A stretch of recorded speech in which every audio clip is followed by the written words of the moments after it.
ರಾಜ್ಯಾಧ್ಯಕ್ಷರಾಗಿರ್ತಕ್ಕಂಥ ಸನ್ಮಾನ್ಯ ಶ್ರೀ ಚುನಪ್ಪ ಪೂಜಾರಿ ಅವರ ನೇತೃತ್ವದಲ್ಲಿ ಹುಕ್ಕೇರಿ ತಾಲೂಕಿನ ಸಂಜು ಹಾವಣ್ಣವರು, ನಾಗರಾಜ್ ಹಾದಿಮನಿ ಅವರ ನೇತೃತ್ವದಲ್ಲಿ ಈ ನಾಡಿನ ಹಲವಾರು ಪರಮಪೂಜ್ಯರು, ಅದರಲ್ಲಿ ವಿಭಾಗದ ಪರಮಪೂಜ್ಯರಾಗಿರ್ತಕ್ಕಂಥ ಶಟಸ್ಥಲ ಬ್ರಹ್ಮನಿಷ್ಠ ಚಂದ್ರಶೇಖರ ಶಿವಾಚಾರ್ಯ ಮಹಾಸ್ವಾಮಿಗಳು, ಪರಮಪೂಜ್ಯ ಸಿದ್ದಬಸವ ಮಹಾಸ್ವಾಮಿ, ಸಿದ್ದ ಬಸವದೇವರು ಇವರ ದಿವ್ಯ ಸಾನ್ನಿಧ್ಯದಲ್ಲಿ ಹಲವಾರು ರೈತ ಮುಖಂಡರು ಕೂಡಿಕೊಂಡು ಈ ಭಾಗದ ಅನ್ನದಾತರ ನೇತೃತ್ವದಲ್ಲಿ ನಿರಂತರವಾಗಿ 4 ದಿನಗಳ ಕಾಲ ಸಮಗ್ರ ನೀರಾವರಿಗಾಗಿ ಹೋರಾಟವನ್ನು ಹಮ್ಮಿಕೊಳ್ಳಲಾಗಿತ್ತು. 4 ದಿನಗಳಲ್ಲಿ ಈ ಭಾಗದ ಕೆಲವು ರಾಜಕೀಯ ಮುಖಂಡರು ಸ್ಪಂದನೆಯನ್ನು ಮಾಡಿದರು. ಅದೇ ರೀತಿಯಾಗಿ ಇವತ್ತು ಸರ್ಕಾರ ನಮಗ ಗೌರವವನ್ನು ಕೊಟ್ಟು ಮುಖ್ಯ ಎಂಡಿ ಅವರನ್ನ ಕಳಿಸಿಕೊಟ್ಟು ಚರ್ಚೆಯನ್ನ ಮಾಡಿ ಅದರ ಸಮಸ್ಯೆ ಬಗೆಹರಿಸ್ತೀನಿ ಅಂತ ಅಧಿಕಾರಿಯನ್ನು ಕಳಿಸಿಕೊಟ್ಟಿದ್ರು.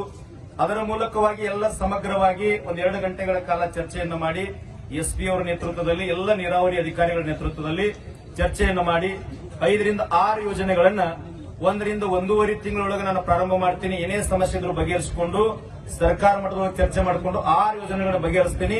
ಮಲ್ಲಿಕಾರ್ಜುನ್ ಏತ್ ನೀರಾವರಿ ಇನ್ನು ಯಾವ ಗಂಭೀರ ಅದಾವ ಆ ಎಲ್ಲ ಗಂಭೀರ ಸಮಸ್ಯೆಗಳನ್ನ ನೀರಾವರಿ ಯೋಜನೆಗಳನ್ನ ಚರ್ಚೆ ಮಾಡ್ಲಿಕ್ಕೆ 10-15 ದಿನಗಳೊಳಗ ನೀರಾವರಿ ಸಚಿವರಾಗಿರ್ತಕ್ಕಂಥ ಸನ್ಮಾನ್ಯ ಶ್ರೀ ಡಿ.ಕೆ. ಶಿವಕುಮಾರ್ ಅವರ ಜೊತೆಯಲ್ಲಿ ಈ ಭಾಗದ ಶಾಸಕರು, ಸಚಿವರ ಆದಿಯಾಗಿ ಎಲ್ಲರ ನೇತೃತ್ವದಲ್ಲಿ, ಪರಮಪೂಜ್ಯರ ನೇತೃತ್ವದಲ್ಲಿ, ಅಧ್ಯಕ್ಷರ ನೇತೃತ್ವದಲ್ಲಿ ಒಂದು ನಿಯೋಗವನ್ನು ಕರ್ಕೊಂಡು ಬರೀ ಭೇಟಿ ಮಾಡಿಸ್ತೀನಿ. ಅದನ್ನೂ ಕೂಡ ಸರ್ಕಾರ ಮಟ್ಟದಲ್ಲಿ ಗಂಭೀರವಾಗಿ ಚರ್ಚೆ ಮಾಡ್ತೀನಿ ಅಂತ ಹೇಳಿದ್ರು.